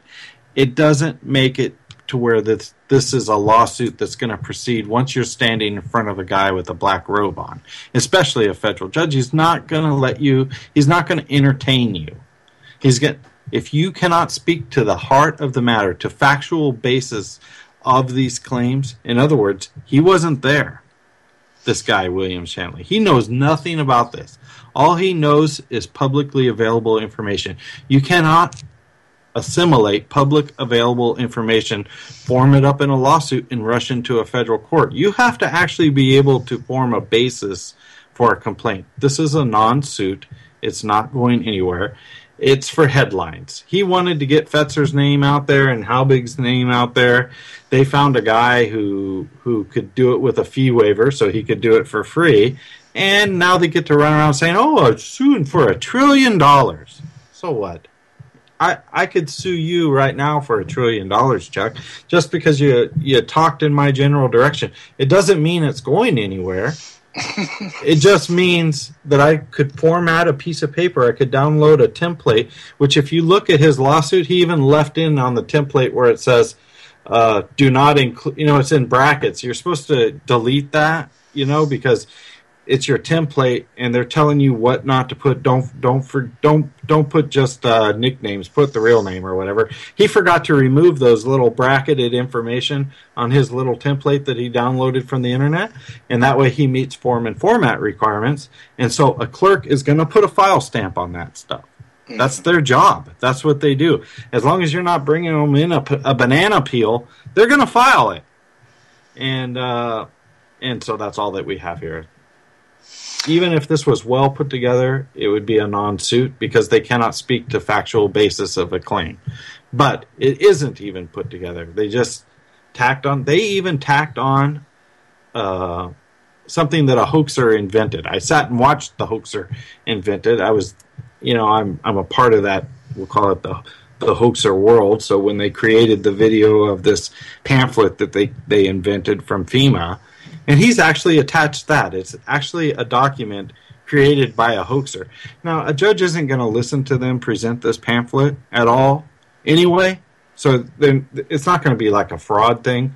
But it is a fraud on the court because it's just some pamphlet that a hoaxer created and posted to Mediafire and or one of those, hosting sites. It didn't even come from FEMA. It came from Mediafire.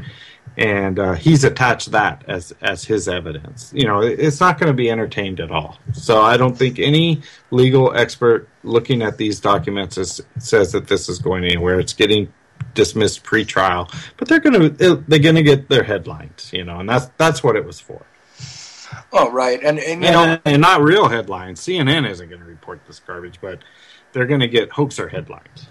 Well, and that's the thing, is that there is sort of a subculture of this stuff out there, and to address that little jab that was in the chat room there, you know what? I'm not sitting here because I have some personal vendetta against James Fetzer. It's a matter of the guy comes up over and over again pushing really bad theories. It's his actions, it's not him. I don't have a personal problem with him. Actually, he was fairly cordial to me when I did interact with him and speak to him. But the fact is that he's pushing a lot of crap, and it's regarding a lot of this stuff. Badly done. The sign is the perfect example. Let's go after that, because I see that still being pushed. Right. This idea that you needed to sign in because this was a drill. This wasn't reality, so there was a sign that's being flashed up there that right. Clearly shows that these people were not involved in a real time event of any kind. That it was all staged. And they show the Gene Rosen standing in front of it. Yeah, well, there you go. I mean, and what does that actually? I mean, break that down for people really quick, if you wouldn't mind. Well, that is, along with the blood, that has been a hoaxer gospel. You will still see that picture, even in that memory hole blog that you just read, if that was the memory hole one. But I mean, that picture's there. That is hoaxer gospel. That picture of Gene Rosen and I found the original video to that, and I debunked that photo. And the original video, it had like 122 views. Nobody had seen it. The hoaxers had snipped it, or even just a lot of times it's just screenshotted, but where they did play the actual video, they snipped it so you didn't hear the announcer say, "last Friday morning." So the interview is taken several days, maybe 4 days after the shooting of him standing there. And there's some evidence that that sign was there Saturday or Sunday, the next day. But it definitely was not there the first day. It's not a drill. When people, and I've done an article on actual drills, you don't respond code 3 to a drill. They don't have police running around cities. They meet, they have a safety check, they check their weapons, they change it for the rubber weapons. They don't have armed, they don't use, you're not allowed real ammunition, you're not allowed stun guns, you're not allowed weapons. It's a safety thing when it's a real drill. But here, it's a code 3 response. They didn't meet up. They jammed the whole road, and it was a completely. They called it self-deploying. So many agencies started responding that they filled up the whole roads, and it's a completely different thing than how a drill goes down, which is, you meet up in the morning and you have your donut and your coffee and you have a safety briefing and you have a briefing and we're going to do this and we're going to do that. And that's the way a drill is conducted. It's not conducted in this manner, but they love that sign, which is several days after the event when Gene Rosen is standing in front of that sign. Right. One other thing which was a Skype message, I guess, let me boil it down. No ambulances responded that day, according to what they understand about this. Were there ambulances? Can you find evidence of ambulances responding? This kind of thing. All right. Well, wait. If you say that to me, then I just think of a picture of many ambulances that I've seen. So I again, you can invent any premise, but it doesn't jive with reality. I've actually published the names of these people that responded, the names of the paramedics, the names of the EMTs, the call signs of the ambulances that responded to the scene and then left with dead children in the ambulance. I published those names. So if you say that to me, I come at it from a point of view that you're just making something up. It doesn't, just because you said it, doesn't mean it's true. You have an incorrect premise to begin with. So just because you say there were no ambulances doesn't mean there were no ambulances. It just means you're saying there are no ambulances. You can see there's ambulances all over the place. They're stacked in there by the time the helicopter, which by the way is around noon when the helicopter, that scene that you see when everybody's standing around, that's around noon, 12:20 I think I have it at. And that's much later, and there's plenty of ambulances there. The earliest ambulances, both of them, A2 and A3, I think were their call signs. They went to Danbury Hospital. One of them had a dying child and Natalie Hammond in it, and the other one had a dying child in it, and they went to Danbury Hospital. So you had 3 people in 2 ambulances with their names. And they're on my blog if you want the names of the paramedics and the EMTs that did respond. And they went to Danbury Hospital. And yes, there were ambulances. And yes, there were paramedics. And yes, there were EMTs. So. Okay, where and how did you discover the names? It's in the report. Because it's in the report itself, right? Oh, sure. Yeah, and that's the thing. See, they had a lot of hoaxer gospel that was created before the report come out. Now we can just look and see, that's not true. There's their names right there. It's in the report. We know their call signs. We know what they did. We know what time they left. It's all there. It's all logged in the report. The only thing redacted out of the reports, I'll call it gore and names. Everything names of deceased victims. Most of them, the children. A lot of the adults are not even redacted. That's what's redacted from the report. There's a wealth of information. That is the most thorough report of any school shooting you will find, with perhaps Columbine, except for Columbine was even harder to navigate. When they dumped Columbine on me, that was a tough one to get through because it's literally like just these are all your documents. Sandy Hook is divided into 9 books. Each of the books have a different section that you can kind of get a flavor. Like, I know if I want to get the statements of someone, I know it's maybe in book 6. Or if I want to get, ballistic evidence, I know it's probably in book 4, book 2. These type of things, you can get a feel for where this stuff is in the report. The report is very, very thorough, and you can find their names. It's there. And you sought to independently verify a lot of the stuff that's been in the report as well, right? I've talked, when I first published Sandy Hook, the Dead, which I thought, I'm going to publish. I'm a nobody. I had to buy Director 12 to build my video. I had to buy a microphone. And I just wanted to publish it because, to me, I felt nobody had put the shooting out the way I was going to do it. So I didn't know anybody. I didn't really know the hoaxer crowd. I didn't know anybody. But as time has gone on, I have talked to numerous family members and responders. And a lot of them, they don't want to become part of the attack. You may even experience just having me on your show. There is an attack squad out there that the second you start talking about Sandy Hook as if it happened, there's going to be a swarm on you, and they don't want to come out. But I get to talk to them, and I'm very happy. Yes, I have independently verified it. In terms of talking to people who were there, I have most definitely done that. And also, quite often.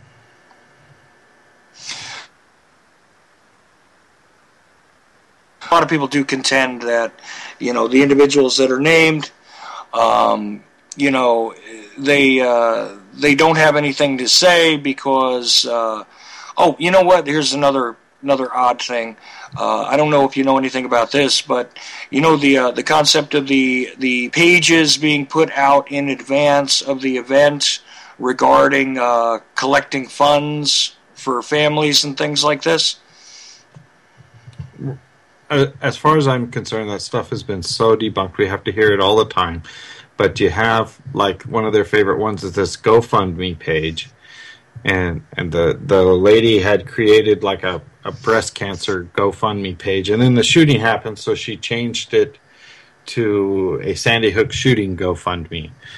And so they have seized on the creation date, and the lady says right there, "No, I made this for breast cancer," or whatever it was, and I changed it. So I don't think it's reliable at all. They use like a website of a high school football team where, whoever typed in the date can type in whatever date they want, and I don't agree with it. So I think there's a number of debunkings out there on the date mechanism. I have a new debunking coming out that debunks this latest video coming out about the EXIF data on the videos, and they say, the videos were made before the shooting, but I have a debunking coming out there, and that's just, it's just the way the server imprints on those times, and they're off. And in this case, they're off by a day, and I actually have a very good debunking coming on about that, where I take numerous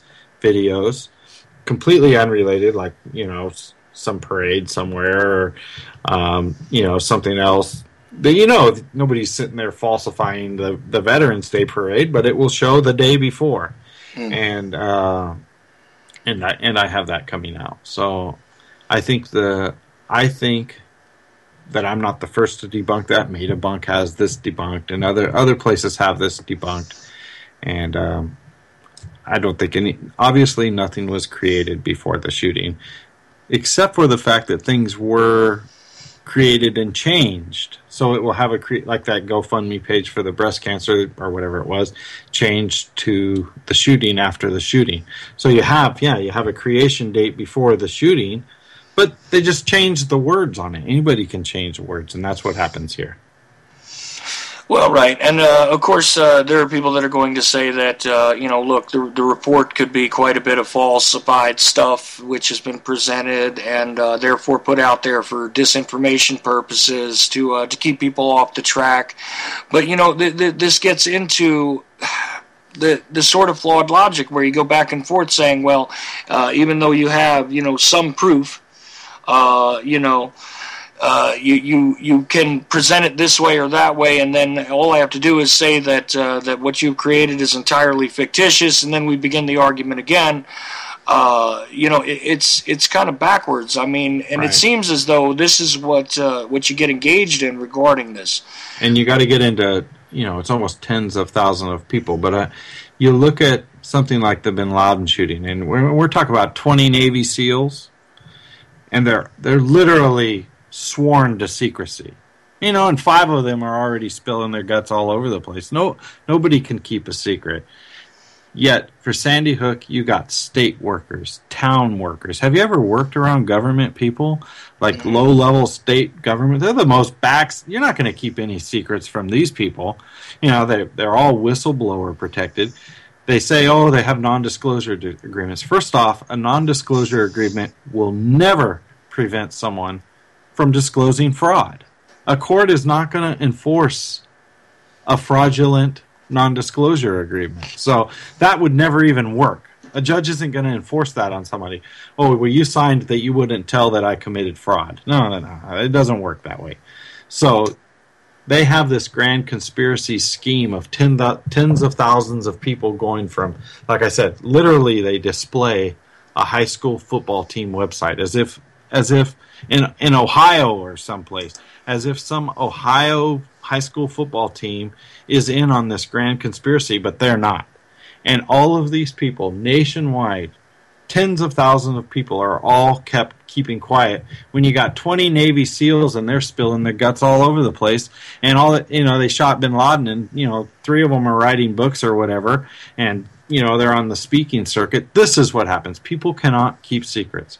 So you say to me, I say, where's your whistleblower? Where's your evidence? Where is your one person, this wife getting divorced from this guy who's so pissed off she's going to spill her guts or whatever you got? Where is this? They don't have it. And they don't have it not only for this conspiracy, they don't have it for any conspiracy that they go back on. They keep tacking on thousands and thousands of alleged witnesses but they're not presenting any real evidence. If you got somebody, if you have real evidence of hoax, let's see it. I'm willing to entertain it. I can sit and watch the muzzle flares going off of, in the Waco video. I can see that. Show me some real evidence. You know what I mean? That's what I'm into is evidence. It's not I'm pushing a story. I'm standing by my research, and also I get called every name in the book. Oh, you're a government shill, or you're pushing the story. No, I don't push the official story. I actually have my own research that I push and that I stand by, and I still stand by it. And I have gotten some things wrong, and I'm not Fetzer. I'm willing to change myself when I get presented evidence, and the example I use is in my first video. I said that the shotgun was in the passenger seat or in the back seat, or I got the location of the shotgun wrong. Right. And you get things wrong, and you got to correct it, and you got to move on. But the overall premise, did Adam Lanza, and could Adam Lanza walk into that school and do what he did? And does it match up with available evidence like the audio, the 911 calls? Do the 911 calls match up with the radio calls and these type of things? And that's what I put together, and I stand by that. Everything fit. The hoaxers like to say, it's a puzzle, I can't figure it out. Well, in my mind, I figured it out. I put it together, and it all worked out. The timings worked out. How he did the shooting worked out. When you can hear the shooting going on in the background of the 911 call, does that match up with what he would be doing in the timeline of the shooting itself? And it does. And so I stand by not the official story, not what the press says, not what anybody else says. I stand behind my research. And now it's gotten more personal because I've talked to so many people there. I actually consider some of them my friends, people who lost children. And so now it's more personal for me than it was when I first began, which is the research I put out there. But now I'm in a different level because I've talked to so many people who were there, victims' families, and I'm talking about hours on the phone with these people, right. And so now I'm kind of different, that I'm emotionally vested, as opposed to when I first put out my video when I'm looking at Gene Rose and going, what the heck is going on with this guy? Right. So now it's now I see, oh man, this is just an abused old man, that these hoaxers have harassed into pieces in the beginning, and I maybe had a different viewpoint, so it's an evolution I've gone through. And being a part of this quote hoaxer community, and I'm definitely a part of it. I'm the hated part, but and with that being said, on a couple of calls, see what we get out of that. You want to take some phone calls? If I ever had a choice, what I always know what happens is, they're going to pull up something and say, well, tell me about this. Maybe I'm going to be ready for it, and maybe I'm not going to be ready for it. It's a no-win situation, but it's your show, whatever you want to do. Well, I don't ever inflict phone callers on people that don't want them. But let's try one then. What the heck? I mean, what's the worst they can do? There you go. So the line is open, 718. No. If they say their name is Kelly, hang up. Okay. Nobody named Kelly. Nobody named Kelly. All right. 718-717-8296. And, if you want to join in on the call, and it'll be delayed by a minute or so, but we will add you in, and let's see where it goes, because I pretty much asked every question I wanted to ask of you.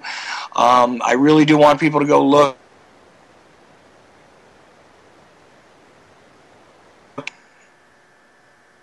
You're actually cutting out on me there, but I don't know if it's me. Maybe it's me. Sorry about it. I was asking you if you could just give out the website, and in case nobody heard. Oh, my website? Yeah, your website. SandyHookFacts.com. SandyHookFacts. SandyHookFacts.com. And there, I do mostly a lot of blog stuff now, but that links to everything I do. Right. You can see a link to your blog and all that. Okay, so, and also you have videos on YouTube, right, which they can find. Also, that's linked to the Sandy Hook Facts website as well. Right. I actually have, if you go from my website, you'll know you're getting my stuff. I actually have, stalker people that put out fake stuff that they say is from me and all that. So it's actually a whole ordeal that goes on in that little world. But if you go from my website, that goes to my channels and my blogs, and that's my website. That's my only website. Right. Well, yeah, let's just make that clear. That is the only website that you actually do. And, of course, this does happen a lot with the YouTube culture as it is. People repackage and repost and alter stuff all the time. Sure. That's kind of interesting. That's happened to me a couple of times, actually.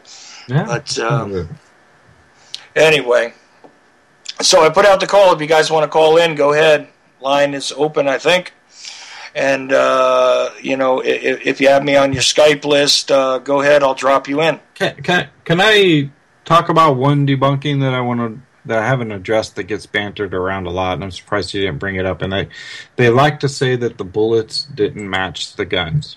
Oh, okay. Yeah, that's a good one, because I forgot that when we were discussing ballistics. And I think they were scared of that one. But this is another thing to where the hoaxers grabbed one paragraph of the report, but they didn't read page 2. First off, every single casing in that school, every single 5.56 casing, there were only 5.56 casings and 2 10mm casings. He fired one in the hallway, and he fired one through his head. The rest were all 5.56 casings. They all matched the rifle. but he was so poor at maintenance. I don't think they teach rifle care on video games, which is where he learned his stuff, that the barrel was so fouled, and this is common with fouled barrels, that the barrel that it didn't leave the marks that it should on the rounds. So they grabbed the fact that the bullet fragments could not be specifically matched to the rifle because of which it literally says in the report, because of the fouling of the rifle barrel. But the fact is, and even, by the way, Able Child, some big, child organization gets this wrong, every single casing ballistically matched to that rifle. Every one of them. And that is what matters. Did the casings pop out of that rifle as he was firing? Yes, they did. Every single one of them, the report documents came from that rifle. He fired, however many, was it 154 rounds of 5.56. He ejected several live rounds, and he ejected 4 10-millimeter rounds, and he fired one 10-millimeter round in the hallway, and he fired one through his head. And that's all that got fired in there. But every single casing, the 2 casings matched his Glock, and the 156 5.56 casings came out of that rifle. They absolutely did, and it's documented in the report. And that ballistically matched. But this is another situation where they grab one sentence from the report and run around screaming it. Oh, look, the fragments didn't match. Well, the fragments have been bounced through a wall or through bodies, and they did not match the fouled barrel. And it says it right in the report. It gives the explanation in the report of why those fragments did not match that rifle. But the casings all matched. That rifle fired every single casing in that school. Well, yeah, and this is done differently because, you can have inconsistencies when a barrel to handle different types of ammunition. I mean, for instance, if you take a look at the J.D. Tippit killing, there is an interesting anomaly with the 38 Oswald. Have you ever been there? I've been. It stood right where that happened. Oh, there at 12th and Patton there. I had to go and stand there. In the theater, it's missing the sign. Where it's to hell and back. And they've taken the front off. I did a whole trip there. It was great. But yeah, I stood right where he died. You can't even find a copy of those movies anymore. That's the weird thing. Exactly. But well, anyway, back to it though. Because that thing was exported. It was exported to the UK, I believe, and then re-imported back into the United States. They had actually changed the barrel. So this caused the rounds to wobble through. Now, what is very odd about that situation is that he's got these inconsistencies in the casings versus the rounds that were recovered, and causes me to have a lot of questions about the Tippit killing. But to me, there's more solid evidence for the Tippit killing than there is for the Kennedy killing. But maybe that's just me. And let's just qualify this really quickly. I mean, I don't believe for a moment though that the government or the official report regarding 9/11 was anything remotely honest.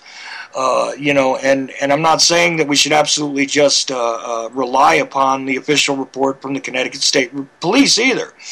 I think that independent verification of certain facts is something that is necessary if you want to get at the reality of what occurred. And actually talking to some of the people that are involved and named, you've done that. Did you ever bother to check with the documentation, like say, from the dispatches regarding the different vehicles that were sent? I read every page in the report.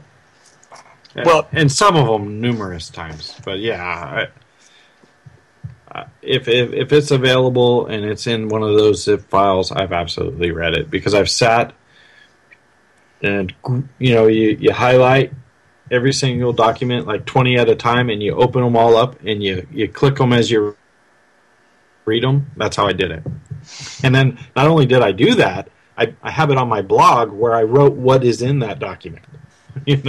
So yeah, I've read them all. I've not only read them all, I documented them all. I have it on my blog. It's called The Researcher's Guide. And so if you are really confused by the report and you say, oh, I want to know what's in book 2, document, whatever, you can look on my blog and it will tell you, maybe one sentence of what. So I can look on my blog and see, that. If I get some hoaxer report or something, I can go and find in the report what we're talking about. It'll just say, DNA Adam Lanza or whatever it says. I'll just do something like that. But I'll tell you what's in every document in there. Well, I'll tell you this. I find it interesting because I think I'm going to wind up with plenty of angry feedback from this show because it's just the nature of the beast.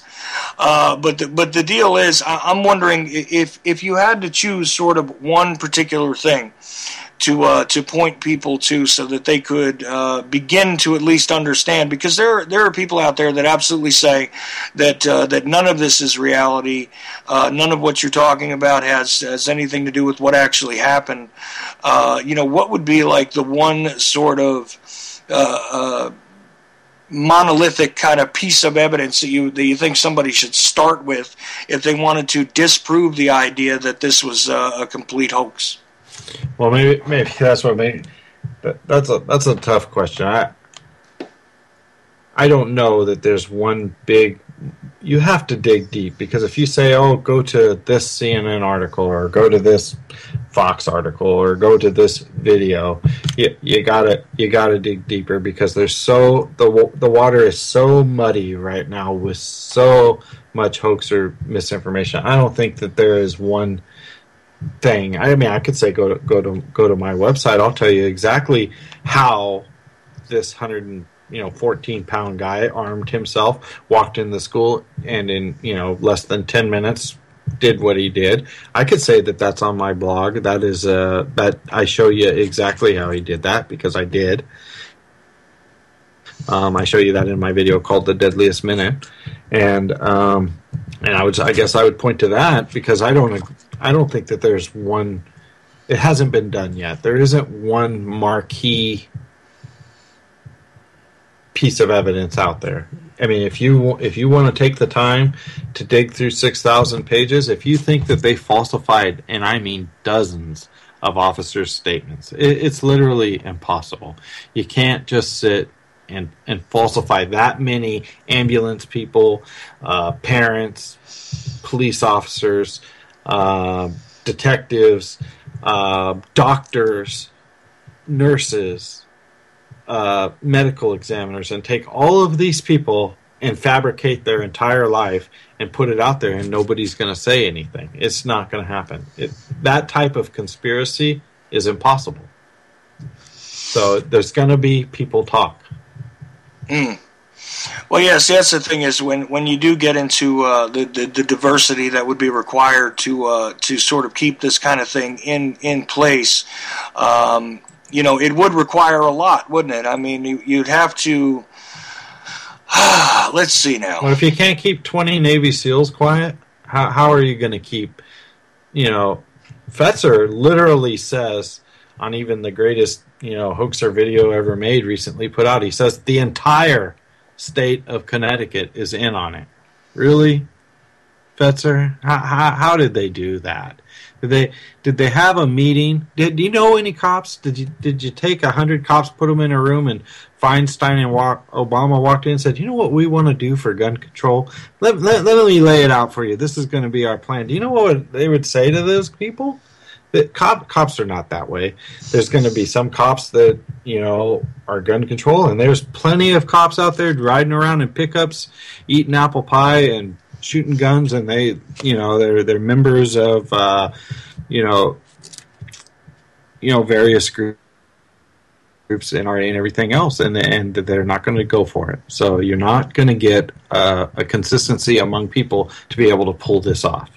And if you can't get 20 Navy SEALs to keep their mouth shut about Bin Laden, you're not going to get the entire state of Connecticut to keep their mouth shut about Sandy Hook. Well, having lived in Connecticut at one point, I can give you that one easily, because you can't get two towns worth of people to agree on whether the sun is up or not up there. I mean, it's very subdivided and loaded with subcultures of individuals. Sure. Birkenstocks and all that. That's what you got there. They're just normal people. They have to create a world to carry out the hoax of like a Truman Show, Matrix type world. That's how you have to carry this on, and it's not that way. They're just normal people out there. They're people who buried their children, a lot of them, and that's what they are. Well, right. I'll tell you, and we're almost out of time. And, I want to thank you for coming on tonight, because this is definitely a side of the story that is not being heard out there. I mean, I still, fall on the side of believing that neither side of this equation on the most extreme sides are telling the truth. I think it lies somewhere in between, and I'm going to have to actually look at your full-scale analysis of what you think happened, your breakdown. But I gotta see this, because the thing is, I still don't see a sensible narrative coming from the press reports as they stand. It's not something that I've deeply examined. They have it wrong. I can tell you right now. I mean, you brought me on this show, so I'll just tell you right now: the press has it wrong. They did not say how this happened, and it's my research. I get that I proved how it happened, and I stand by that. And if someone wants to try to debunk my video, a real investigative, and show me ballistically how else this happened than my own research, then I would love to see it. But I think if you are wondering, how did this guy do this? That's an incredible thing that he did. Nobody doubts that. Here he is, 115 pounds. How did he walk in there and do this? I show you how he did it. And he absolutely did do it. And it absolutely was possible. And if you want to see how he did it, you can check my stuff, because I laid it out. I laid it out in blog, and I've laid it out on video. So, right. Like I said, at the Sandy Hook Facts website at sandyhookfacts.com. And like I said, I'm very sure that I'm going to have some negative feedback from this show, because I didn't jump on the bandwagon. Negative feedback follows me. Yeah, I can believe that. I can believe that, because I'm telling you right now, I'm getting this feeling that it's going to come like an avalanche. But so be it. Here's the thing: is I have been kind of agnostic on this point, because I don't buy what the press said, and I don't buy what the hoaxers say. I think the truth lies somewhere in the middle, and it appears to me as though you have taken the time to assemble what you could as best you could, based on the available evidence. And what else can I ask for out of somebody who is looking into any of these events? And and the reality is that this has still been one of those things which has been ripe for political opportunism. Sure. On all levels, including in the subculture of the conspiracy world, as it were. And a lot of people out there, I would say, need to be called out on their bull, and that's what it's come down to, in my opinion. So it is what it is, and the reality is this happened one way or another, and I don't think that the public has been given the full story thus far from the sides of the equation that are getting the most attention. So.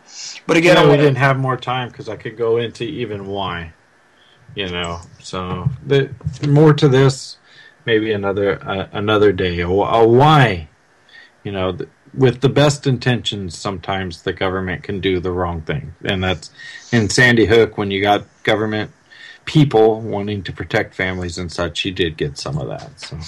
All right, and I'm not going to even begin to agree that the government was probably trying to do the right thing. As a matter of fact, most times my experience is the government is not trying to do the right thing. They're generally just covering their own asses, as it were. Very true.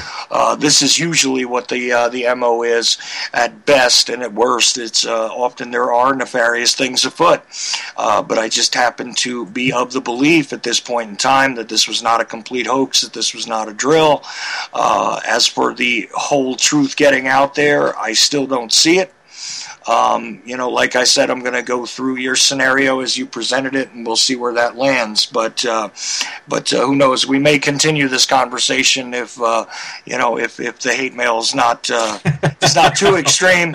Okay. We'll do this again, sir. But I do want to thank you once again for joining me tonight, and thanks to everybody for listening on the Ochelli Effect tonight on UCY.TV radio.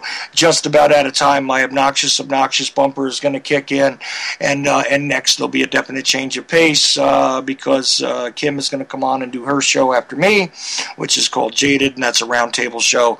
And hopefully you guys will stick around, call in, and hell, even if you guys want to call in and just yell at me. Well, kind of disappointed we didn't get phone callers there because I was expecting them.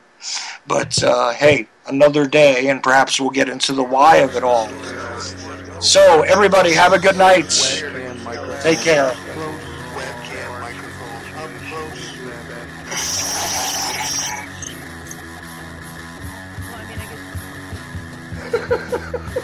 At the age of 19 in 1962, she was a... But I have the files. I read this stuff at the National Archives, and I read these other things. I said to myself, how can that be possible? The brain, pistols and fondle slab of choice. I don't know when that was. Internet, professional wrestlers, and not Jesse Ventura style. It doesn't matter where the information comes from as long as it's real. It's hard to get real information because seriously, they don't